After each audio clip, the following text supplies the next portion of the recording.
Friendship, ang ating sabaw for tonight. At ito na rin yung ating ulam. Ayan. Ginasang munggo.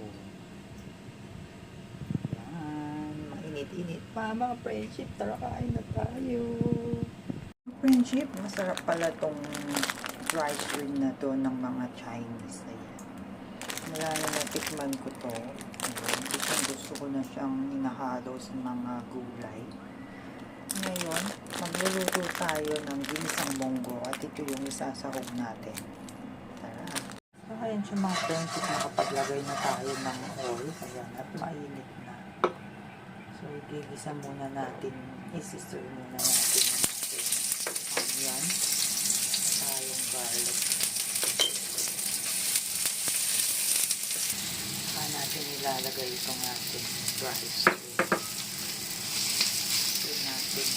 Kasama yung ating onion at garlic. So, ayan mga friendship, after 2 minutes, isasahog na rin natin yung ating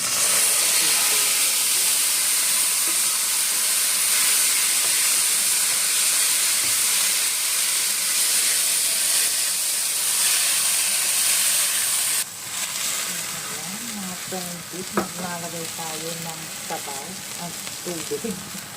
Ayan. Papalambutin natin ng todo yung ating munggo. Chef, nang dahil nakalimutan natin bumili ng ampalaya na isasawag sa ating munggo, naisipan ko ito na lang ang ating sahog, ang ating choice. So, ito na yung ating munggo mga friendship. Ayan. At malambot na siya. Ayan, pwede na natin nilagay yung ating sahog na gulay. Ito po ay yung choice.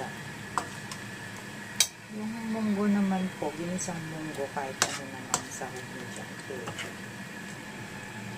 Ayan, so, simmer pa natin dyan ng mga 10 minutes. Ayan, pwede na siya. So, okay lang na siya mga friendship. Ang bang-bang. Amoy na amoy ko yung dry string na nilagay natin. At kahit konti lang nilagay natin, malasa siya mga friendship. Kaya gusto ko yun eh. Lalo na sa okol. Tikman natin.